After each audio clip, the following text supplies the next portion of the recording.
Hello everyone, I'm Colin Cadet, and I'm back today with another episode of Subscriber Tips and Tricks, and I've got a number of them today, and I think you're going to enjoy them. There's some really neat ideas, so let's get started. This tip is from Timothy, and Timothy says that you don't need special little corner blocks when you're gluing up picture frames, and you can see that this is still loose. All of these corners are all loose, and I've just taken a moment to start ratcheting it together, and you can see that my cords are still a little bit loose, but I'm amazed. Look at how tight the corners are. They're pulling together perfectly, and I'm just going to keep on tightening this down, and look at this. It's just all coming together. I don't even need, all I'm using, he says you can just use these square blocks and it pulls together perfectly. And look at this, look at how tight this is now. And that's enough there. You don't need anything tighter than that for gluing together picture frames. And all this is and just slide that off there, just a little ratcheting, whatever they call these, ratcheting cables. And you don't need anything special. And that works just great for a glue up, clamping a glue up for picture frame. That's a great idea. Thanks, Timothy. This tip is from Mama C, and she's suggesting that for clamping a flat surface on a flat surface, one of the best solutions is using these washer head screws. Some people call them pocket hole screws, and they are, and they work perfect for this. She was in a situation where she needed to do some cutting, and she had an irregular shaped plastic that she needed to cut a circle, a semicircle in, and the best way of holding it down, she discovered, was using these screws. And look at how it's very solid on there. Now I've got it on a piece of temporary wood here, which you could also clamp down as well. But how do you clamp this down on a big flat surface? It's very difficult to do that. So that was a great idea, Mama C. This tip is from Andrew. And Andrew, like me, enjoys working with dowels because they're very strong and very secure. But he had a situation where he needed to make a number of dowels of a specific length, and what he came up with is a jig like this for cutting them on a sliding miter or a chop saw. And basically, I'm going to open it up. You'll be able to see what it is. So there's a couple of V slots. Now, I just cut those on my router with a little V bit that I have, but he has the same on both sides. Now, he used his table saw and did a couple of 45-degree cuts, and it does the same thing.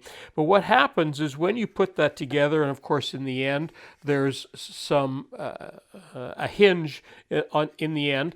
And what happens when you put a dowel in there, because there's a V groove, it actually grabs onto, and it doesn't need to be all the way, it doesn't need to grab it all the way down. It just needs to catch the dowel in there so that it won't roll and it won't spin out. Then what I did to test it, to see how well it worked, I used a little stop block on my sliding miter saw, and basically all you need to do, I'm just going to turn this on in a second here, is butt it up to the fence, and because I've already cut this groove in there, I just need to make one cut into the top of this, and it will cut those dowels. You'll be able to see how easy it is to run that through. So let me show you that.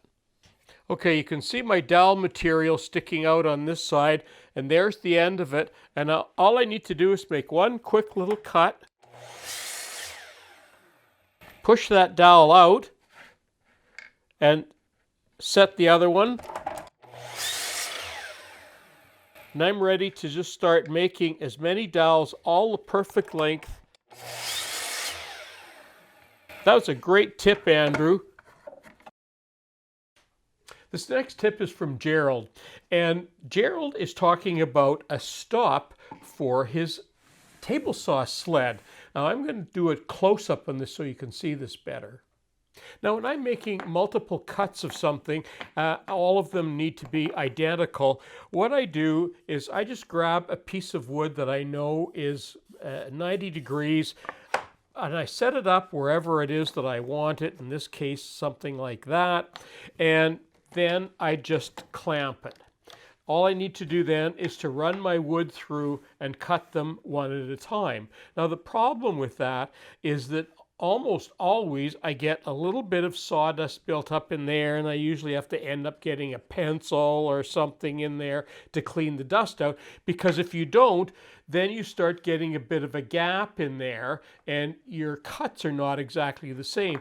But Gerald's suggestion is to make a saddle stop like that, and that's all that is. And you'll notice that I've got screws on the back of mine, because if the wood expands and I can't get it in there as nice and firm as I want, I can always take those screws out and add a shim in there if I need to. So that was one of the things that I did with this to make it better. Now this is, I've actually checked this. This is actually perfectly 90 degrees in here. So again, I could just set it up to wherever I want. And I still use the clamp on there like that. But right now, you can see that there's still going to be a little bit of dust buildup. So what I'm going to do, I'm not quite finished making this yet. What I'm going to do is flip this over like this and just make a little cut along here. And I already know that it's going to be perfectly 90 degrees. But now when I make that little cut in there, it means that the sawdust is going to be able to slide in there. So I'm going to do that right now.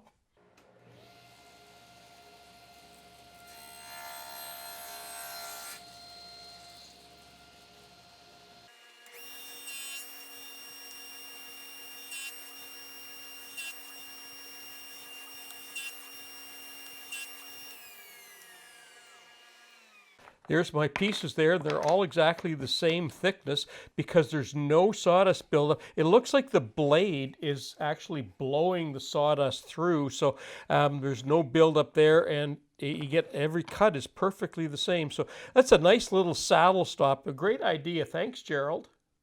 This next tip is from Mike, and he has an idea for a dust collector for the drill press. Let me show you close up. So what Mike has done is found a coat hanger with one of these metal bars that runs through it and has the clamps for holding slacks or pants on. And he's taken and drilled a hole in one of the chutes for his shop vac and inserted that with these two little clips. And look it, you can just take that the way it is and insert that on a lot of drill presses. You could just clip that right on there like that, and now put your dust collector on the end, and now you've got an instant dust collector chute for your drill press. So I got looking at this thing and I thought, you know, we're dealing with a steel deck here. What about using mag switches? Because not everybody will be able to use these kind of clips, but most people would be able to use a mag switch. So if we use the same idea that Mike has, but maybe putting in a mag switch, and all I've done is made a wooden block and drilled a hole in it so that the steel rod goes through, and I've done it for each side.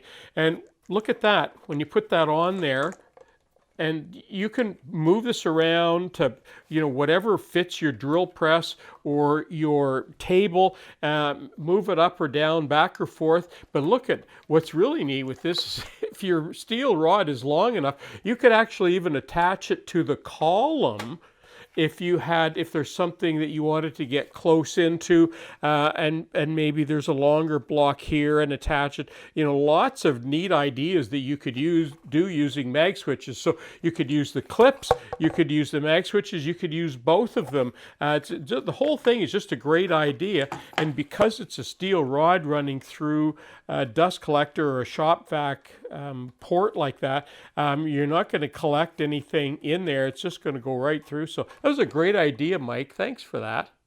This next tip is from Graham from Zurich. And many of you will already know that I don't use stains very much anymore. I almost exclusively use wood dyes, and they're water soluble, and they come as a liquid, and sometimes they come as a powder, and you need to mix them up with water. But the reason that I use them is because I can mix and match colors to get the exact color that I want, rather than just using whatever happens to come in the can. But in doing that, I have a bit of a mixing challenge. So what I've been doing in the past is just using a spoon and trying to scoop out what I think is the right amount, and not being able to measure it properly, or not taking the time to measure it properly. And sometimes when the liquid gets low, it's hard to get the spoon in. Just the whole thing is not working very well for me. But Graham suggested that what you can do is to use a straw, any kind of a straw, and I've got a few examples here. And what I found this one, this was a clear pipe for something, and I think it was a winemaking, something to do with winemaking. But look at, I cut it off, and look at it, works great. I could even put some increments on there, but look at what you can do is take that and look at it, holds the liquid in there. And if I want to use less of it, I can just take another amount and then put that into where I want to mix it, and see what the color, see how the color goes with that, and then I can add more if I want. But his idea of using a tube or a straw and putting your finger on the end to hold the liquid in there, what a brilliant idea. And I've known about this, I've just never applied it to this. So what a great idea for mixing dyes, or even mixing paints. There's all sorts of situations where I could use that. In fact, sometimes I just want to use a little bit of finishing, like an Osmo or a teak oil, and with something like this, I can use that, and I don't have to be using some awkward spoons or cups to try and mix that around. So that was a great idea. Thanks, Graham. Well, that concludes my video for today, and this was such a handy little item. I wonder where else I can use it. I'm Colin Canet for Woodwork Web. Thanks for watching.